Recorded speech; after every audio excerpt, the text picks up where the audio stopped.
माँ लक्ष्मी कहती है कि घर की यह चार चीजें दूसरों को देने से आती है: दरिद्रता और भयंकर गरीबी। एक गांव में कलावती नाम की एक औरत अपने पति और सास ससुर के साथ निवास करती थी। कलावती एक पतिव्रता स्त्री थी जो सत्य धर्म का पालन करने वाली थी। कलावती का स्वभाव अत्यंत दयालु था। वह हमेशा दूसरों की मदद किया करती थी। कलावती का पति एक व्यापारी था। उसका बहुत बड़ा कारोबार था। वह बाजार में लोगों को जरूरत की चीजें बेचा करता था। कलावती अपने पति से बहुत प्रेम करती थी। वह अपने पति को ही परमेश्वर मानकर उसकी सेवा करती थी। कलावती रोजाना अपने पति से पहले जागती थी और अपने घर की साफ सफाई करती थी।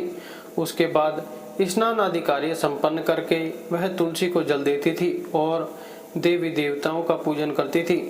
इस प्रकार से वह रोज अपना नित्य कर्म करती थी। कलावती ने कभी किसी का अनादर नहीं किया। वह सभी के साथ मीठी वाणी में बातें करती थी। सभी लोग कलावती को देखकर कहते थे कि यह तो साक्षात लक्ष्मी के समान गुणवान स्त्री है। यह अपने परिवार का कितने अच्छे से ख्याल रखती है।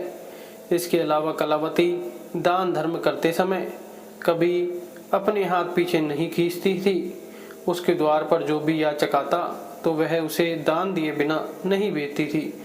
उसके द्वार से कोई खाली हाथ नहीं जाता था। जो भी भूखा उसके द्वार पर आता तो वह भरपेट भोजन करके ही लौटता था, जिससे उसके द्वार पर आए हुए सभी याचक अत्यंत प्रसन्न होकर उसे आशीर्वाद देकर लौट जाते थे। इतना ही नहीं, कलावती अपने पड़ोसियों की भी सहायता करती थी। उसके पड़ोस में जो भी गरीब और दुखी लोग रहते थे उन्हें भी वह नित्य भोजन दिया करती थी। पड़ोसियों को जिन चीज़ों की जरूरत होती तो कलावती बिना विचार किए ही दे दिया करती थी, जिस कारण से कलावती के पड़ोसी भी उसका बहुत सम्मान करते थे।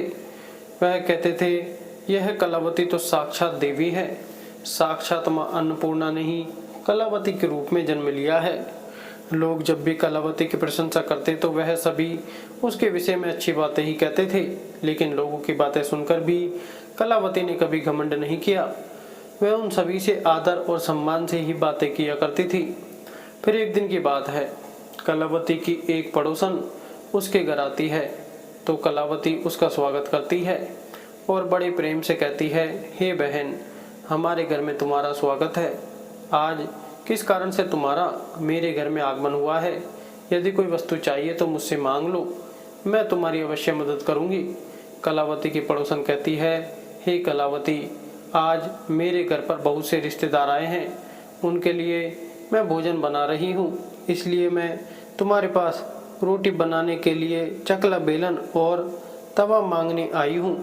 यदि तुम कुछ समय के लिए मुझे तुम्हारा चकला बेलन और तवा दोगे तो बड़ी कृपा होगी। मैं काम हो जाने के बाद तुम्हें जल्दी ही लौटा दूंगी। कलावती कहती है, हे बहन, इसमें कौन सी बड़ी बात है? अभी मुझे चकला बेलन की आवश्यकता नहीं है, इसलिए तुम मेरा चकला बेलन और तवा ले जा सकती हो। रुको, मैं भी ला कर देती हूँ। फिर कलावती रसोई घर में जाती है और रसोई घर से चकला बेलन और तवा लाकर उस पड़ोसन को देती है। तब पड़ोसन कहती है, हे बहन, तुम्हारा बहुत बहुत धन्यवाद। आज तुमने मेरी मदद कर दी। मैं अपने मेहमानों को भोजन कराकर तुम्हारा चकला बेलन जल्दी से लौटा दूंगी। कलावती कहती है, हे बहन, चिंता की कोई बात नहीं है। जब तुम्हारा कार्य पूर्ण हो जाएगा तब तुम मुझे वापस लौटा देना। फिर वह पड़ोसन कलावती का चकला बेलन और तवा लेकर चली जाती है।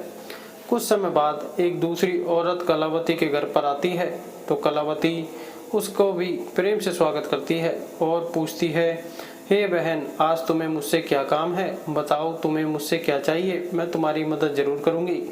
तब वह औरत कहती है, हे बहन, मेरे घर में बहुत गंदगी हो गई है और मेरे घर को साफ करने के लिए मेरे पास कुछ भी नहीं है, इसलिए मैं तुम्हारे पास झाड़ू मांगने के लिए आई हूँ। यदि तुम्हें कोई समस्या ना हो तो कृपया करके मुझे अपने घर की झाड़ू दे दो।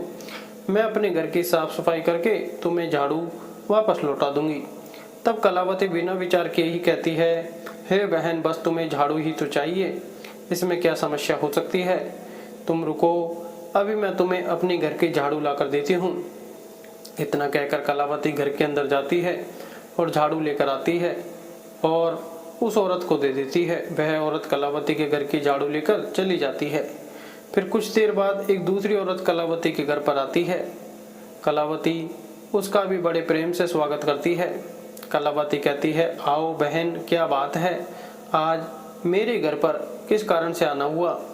तुम्हें जो कुछ भी चाहिए मुझसे कहो, मैं तुम्हारी सहायता करने का प्रयास अवश्य करूंगी। तब वह औरत कहती है, हे कलावती, तुम बड़ी दयालु हो। मैंने तुम्हारे बारे में बहुत सुना है और तुम सभी की मदद करती हो, इसलिए मैं तुम्हारे पास एक छोटी सी मदद मांगने के लिए आई हूँ। तब कलावती कहती है, हे बहन, संकोच न करो, तुम्हें जो कुछ भी चाहिए मांग लो। यदि मेरे बस में होगा तो मैं तुम्हें मना नहीं करूँगी, मैं तुम्हारी सहायता अवश्य करूँगी। तब वह औरत कहती है, हे कलावती, आज मेरी बेटी को देखने के लिए लड़के वाले आ रहे हैं, इसलिए मैं चिंता में हूँ। मेरे पास पहनने के लिए एक भी गहना नहीं है, मैं अपनी बेटी को क्या दूँ? उसके पास पहनने के लिए अच्छे वस्त्र भी नहीं है, इसलिए कृपया करके मुझे आप थोड़े से गहने और वस्त्र दे दीजिए।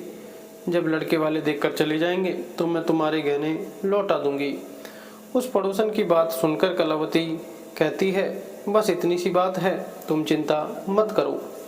तुम्हारी बेटी मेरी छोटी बहन की जैसी है, उसकी सहायता मैं अवश्य करूंगी। मैं भी तुम्हें मेरे गहने और साड़ी देती हूँ, जिसे पहनकर तुम्हारी बेटी राजकुमारी की तरह लगेगी। फिर कलावती अंदर जाकर गहने और साड़ी लेकर आती है और उस पड़ोसन को दे देती है। वह पड़ोसन प्रसन्न होकर कलावती के गहने और साड़ी लेकर चली जाती है। फिर शाम हो जाती है और एक दूसरी पड़ोसन कलावती के घर पर आती है। कलावती उसका भी बड़े प्रेम से स्वागत करती है और कहती है, आओ बहन, आज किस कारण से मेरे घर पर आना हुआ? बताओ, मैं तुम्हारी किस प्रकार से सहायता कर सकती हूँ? तुम्हें जो कुछ भी चाहिए निसंकोच होकर कहो। तब वह पड़ोसन कहती है, हे कलावती, तुम बड़ी दयालु हो और तुम सबकी मदद करती हो, इसलिए मैं तुम्हारे पास आई हूँ। मेरा बच्चा बहुत भूखा है और उसे पिलाने के लिए दूध नहीं है, इसलिए मैं तुम्हारे पास दूध मांगने के लिए आई हूँ। अगर थोड़ा सा दूध मिल जाता तो बड़ी कृपा होती। कलावती कहती है, अरे बहन, इसमें कौन सी बड़ी बात है, अभी मैं तुम्हें दूध दे देती हूँ। कलावती रसोई घर में जाती है और थोड़ा सा दूध लेकर आती है और उस पड़ोसन को दे देती है। वह पड़ोसन प्रसन्नता से उस दूध को लेकर चली जाती है। इस प्रकार से कलावती अपने सभी पड़ोसियों की मदद करती है और प्रसन्न होकर घर का काम करने में लग जाती है। फिर रात होते ही उसका पति घर पर लौट आता है। कलावती अपने पति को प्रणाम करती है और उसकी खूब सेवा करती है। रात को दोनों पति पत्नी आनंद से सो जाते हैं। फिर अगले दिन वह सुबह जागते हैं तो उन्हें एक बहुत ही बुरी खबर सुनाई पड़ती है। एक आदमी दौड़ते हुए कलावती के घर पर आता है और कलावती के पति से कहता है, भाई साहब, कल रात को किसी ने आपकी दुकान लूट ली, सारा माल चोरी हो चुका है। कलावती का पति एकदम से घबरा जाता है और दौड़ते हुए अपनी दुकान पर जाता है और देखता है उसका सारा माल किसी ने लूट लिया है। वह देखता है कि उसकी दुकान में रखा हुआ सारा धन भी चोरी हो चुका है। वह दुखी और निराश होकर घर पर लौट आता है और कलावती को सारी बात बताता है, जिसे सुनकर कलावती बहुत दुखी हो जाती है। कलावती कहती है, आप चिंता न कीजिए, हमारे घर में अभी बहुत सारा धन रखा हुआ है, जिससे आप फिर से व्यापार शुरू कर सकते हैं। फिर कलावती अपने घर की तिजोरी में देखती है तो वह भी पूरी तरह से खाली दिखाई देती है। उसके अंदर का भी सारा धन अब चोरी हो चुका था। यह देखकर कलावती बहुत दुखी हो जाती है। उसे समझ में नहीं आ रहा है कि यह कैसे हुआ। कलावती का पति उस पर बहुत क्रोधित हो जाता है और पूछता है, कलावती, सच सच बताओ, हमारे घर के अंदर रखा हुआ सारा धन कहाँ गया? कलावती कहती है, हे स्वामी, मैं घर पर ही थी, सारा धन तिजोरी में ही था, किसने इसे चुरा लिया पता नहीं। कृपया आप शांत हो जाइए, हम कोई ना कोई उपाय जरूर ढूंढ लेंगे। कलावती का पति कहता है, यह जो तुम दूसरे लोगों को घर पर बुलाकर खिलाती हो, अनजान लोगों को घर में बुलाती हो, यह उसी का फल है। उन्हीं में से किसी ने हमारे घर का सारा धन चुरा लिया है। क्रोध में आकर कलावती का पति उसे भला बुरा कहता है। कलावती की सास भी उसे बहुत कोसती है और कहती है, तुम इन पड़ोसियों को घर की चीज़ें देती रहती हो, बिना सोचे समझे किसी की भी मदद कर देती हो। उन्हीं में से किसी ने सारा पैसा चुरा लिया है। घर के सभी लोग कलावती को भला बुरा कहने लगते हैं। फिर कलावती अपने पति को दिलासा देते हुए कहती है, हे स्वामी, मैंने मेरे कुछ गहने हमारी पड़ोसन को दिए हैं, मैं उसके पास से गहने लेकर वापस आती हूँ। फिर कलावती उस गरीब पड़ोसन के घर पर जाती है तो देखती है उसके घर पर कोई नहीं था। वह औरत भी अपना घर छोड़कर भाग गई थी। कलावती निराश होकर वापस अपने घर पर लौट आती है और अपने पति को सारी बात बता देती है। कलावती की बात सुनकर उसका पति आग बबूला हो जाता है और कलावती को भला बुरा कहने लगता है। कलावती का पति कहता है, हे कलावती, तुम बड़ी मूर्ख हो, तुम्हारे ही कारण हमारा सारा धन वैभव चला गया है। तुम्हारे दान देने की आदत के कारण ही हमारे ऊपर यह मुसीबत आन पड़ी है। अब तुम इस घर में नहीं रह सकती, तुम अभी इसी क्षण इस घर को छोड़कर चली जाओ। कलावती कहती है, हे स्वामी, आपके सिवाय मेरे इस दुनिया में कोई नहीं है, मैं आपको छोड़कर कहाँ जाऊँ। कलावती का पति कहता है, तुम कहीं पर भी जाओ, लेकिन अब इस घर में तुम नहीं रह सकती। तुम्हारे ही कारण मेरा सब कुछ बर्बाद हो गया। तुम इस घर में रहोगी तो बच्चा कुछ सब नष्ट हो जाएगा। कलावती अपने पति से हाथ जोड़कर विनती करने लगती है, हे स्वामी, ऐसा मत कहिए, मैंने कोई अपराध नहीं किया है। आपके बगैर मैं जीवित नहीं रह सकती, आप मुझे घर से मत निकालिए। लेकिन कलावती का पति उसकी एक नहीं सुनता है और उसे अपने घर से धक्के मार कर निकाल देता है और कहता है, अब तुम इस घर से चली जाओ और लौट कर मत आना, चाहे किसी कुएं में कूदकर अपनी जान दे देना, लेकिन अब तुम इस घर में मेरे साथ नहीं रह सकती। फिर कलावती दुखी होकर रोते हुए अपने पति के घर को छोड़कर चली जाती है। चलते चलते कलावती माता लक्ष्मी के मंदिर में जाती है और माँ लक्ष्मी से प्रार्थना करते हुए कहती है, हे माता, मैंने ऐसा कौन सा पाप किया है जो मेरी ऐसी दुर्दशा हुई है। हे माँ लक्ष्मी, मैं तो रोजाना आपकी पूजा करती थी, फिर भी आपने मेरा घर क्यों छोड़ दिया। कृपया मुझे बताओ, मैंने ऐसा कौन सा अपराध किया है जो आप मुझसे रूठ गई। फिर कलावती वहीं पर बैठकर सोचने लगती है, यदि मेरे पति मुझे स्वीकार नहीं करेंगे तो मैं जीवित रहकर क्या करूंगी। यदि मेरे ही कारण मेरे पति की दुर्दशा हुई है तो मुझे जीवित रहने का कोई अधिकार नहीं है। यह सोचकर कलावती अपने प्राण देने के लिए कुएं की तरफ जाने लगती है। कुएं के पास जाकर कलावती माता लक्ष्मी से प्रार्थना करती है, हे माँ लक्ष्मी, अब मैं अपने प्राण देने जा रही हूँ। यदि मेरे द्वारा आपकी पूजा में कोई कमी रह गई हो तो मुझे माफ़ करना। मैं अपने पति के बगैर जीवित नहीं रह सकती, इसलिए अब मैं इस कुएं में कूदकर अपने प्राण दे दूंगी। इतना कहकर कलावती कुएं में कूदने ही वाली होती है कि साक्षात माँ लक्ष्मी उस स्थान पर प्रकट हो जाती हैं। माँ लक्ष्मी कलावती से कहती हैं, रुक जाओ कलावती, तुम यह क्या कर रही हो। कलावती आंखें खोलकर देखती हैं तो साक्षात माँ लक्ष्मी उसके सामने खड़ी है। माँ लक्ष्मी के दर्शन करके कलावती बहुत प्रसन्न हो जाती है और माँ को बारंबार प्रणाम करते हुए कहती है, हे माँ लक्ष्मी, मुझे क्षमा करो, मैं बहुत बड़ा पाप करने जा रही थी। देवी लक्ष्मी कहती है, हे कलावती, मनुष्य को स्वयं अपने प्राण नहीं लेने चाहिए, यह महापाप है।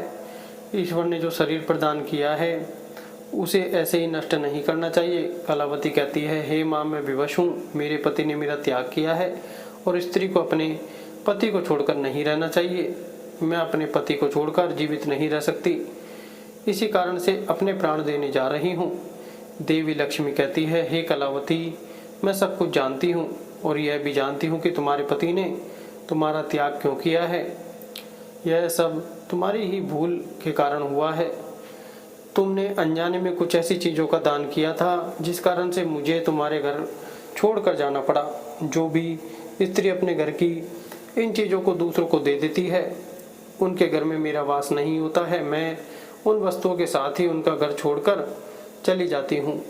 तब कलावती कहती है, हे माँ, ऐसी वह कौन सी वस्तुएं हैं, कृपया आप मुझे बताइए। मैंने कौन सी वस्तुओं का दान किया जिस कारण से आपने मेरे घर का त्याग किया है।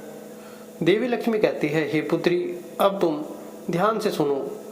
मैं तुम्हें उन चीज़ों के बारे में बताती हूँ जो किसी भी स्त्री को दूसरों को नहीं देनी चाहिए। इन चीज़ों का दान करने पर मैं उस घर को छोड़कर चली जाती हूँ। हे कलावती, सबसे पहली वस्तु है चकला, बेलन और तवा। किसी भी स्त्री को अपने घर का चकला, बेलन और तवा कभी दूसरों को नहीं देना चाहिए। रसोई घर में इन वस्तुओं का महत्व सबसे अधिक होता है। इन वस्तुओं की पवित्रता सदैव बनी रहनी चाहिए। इन्हीं वस्तुओं से भगवान विष्णु का प्रसाद बनाया जाता है और तवे पर बनी पहली रोटी भी गाय को खिलाई जाती है। इसलिए इन वस्तुओं को हमेशा स्वच्छ और शुद्ध रखना चाहिए। दूसरों को देने पर यह अपवित्र हो जाती है और फिर इनका उपयोग करना अशुभ फल प्रदान करता है। इसलिए हे कलावती, तुमने अपने रसोई घर का चकला, बेलन और तवा अपनी पड़ोसन को देकर पहली सबसे बड़ी भूल की है। आगे माँ लक्ष्मी कहती है, हे कलावती, अब तुम दूसरी वस्तु के बारे में सुनो। तुमने अपने पड़ोसन को अपने घर में रखी हुई झाड़ू ही दे दी। जिस वस्तु में मेरा सदैव वास होता है, जो वस्तु मुझे सबसे अधिक प्रिय है, तुमने उसे ही दूसरों को दे दी, तो फिर मैं तुम्हारे घर में कैसे ठहरती। हे कलावती, जो स्त्री अपने घर की झाड़ू दूसरों को दे देती है, मैं उसके घर को त्याग देती हूँ। झाड़ू से घर की सफाई की जाती है और जहाँ पर साफ सफाई होती है उस स्थान पर मेरा वास होता है। हे कलावती, हमेशा ध्यान रखना, घर में झाड़ू को हमेशा छुपा कर रखना चाहिए। झाड़ू पर बाहरी व्यक्ति की दृष्टि भी नहीं पड़नी चाहिए। झाड़ू एक अत्यंत पवित्र वस्तु है। इस पर पैर नहीं लगना चाहिए और इससे कभी विष्ठा आदि प्रकार की गंदगी साफ नहीं करनी चाहिए। माँ लक्ष्मी कहती है, हे कलावती, अब तुम तीसरी वस्तु के बारे में सुनो। एक स्त्री को अपने आभूषण कभी अन्य महिला को नहीं देने चाहिए। मैं सदैव आभूषणों में वास करती हूँ। स्त्री के 16 श्रृंगार में गहनों का बहुत अधिक महत्व होता है। एक विवाहित स्त्री को अपने आभूषण कभी अन्य स्त्री को पहनने के लिए नहीं देने चाहिए। जो स्त्री अपने आभूषण अन्य स्त्रियों को देती है, उसके जीवन में दुर्भाग्य आता है।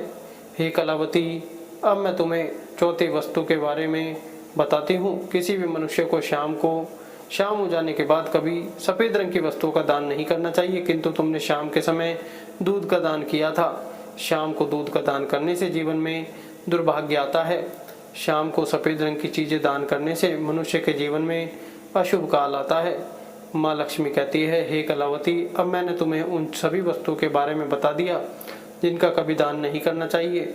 यह वस्तुएं कभी दूसरों को उधार में अथवा उपयोग के लिए नहीं देनी चाहिए। कलावती कहती है, हे माँ लक्ष्मी, मुझसे बड़ी भूल हो गई है। मैं इन बातों से अनजान थी। कृपया मुझे क्षमा करो और अब मुझे प्रायश्चित करने का उपाय बताओ। देवी लक्ष्मी कहती है, हे कलावती, तुमने प्रायश्चित पहले ही कर लिया है, इसलिए अब तुम अपने घर लौट जाओ। मैं तुम्हें तुम्हारा संपूर्ण वैभव और धन संपत्ति लौटाती हूँ। इतना कहकर माँ लक्ष्मी उस स्थान से अंतर्ध्यान हो जाती हैं। फिर कलावती भी माँ लक्ष्मी को धन्यवाद देती हैं और उस स्थान से घर की तरफ जाने लगती है। तभी उसका पति ढूंढते हुए उसकी तरफ आता है और वह कलावती के पास जाकर उनसे क्षमा मांगता है और कहता है, हे कलावती, मुझे माफ़ कर दो।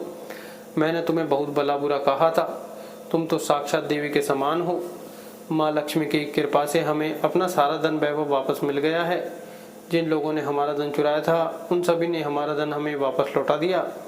यह सुनकर कलावती बहुत प्रसन्न होती है और अपने पति के साथ घर पर लौट जाती है। माँ लक्ष्मी की कृपा से कलावती के घर में फिर से सुख समृद्धि आती है और उसके बाद से कलावती ने अपने घर की यह 4 चीज़ें कभी दूसरों को नहीं दी। वीडियो अच्छी लगी तो वीडियो को लाइक करें, चैनल को सब्सक्राइब जरूर करें। धन्यवाद।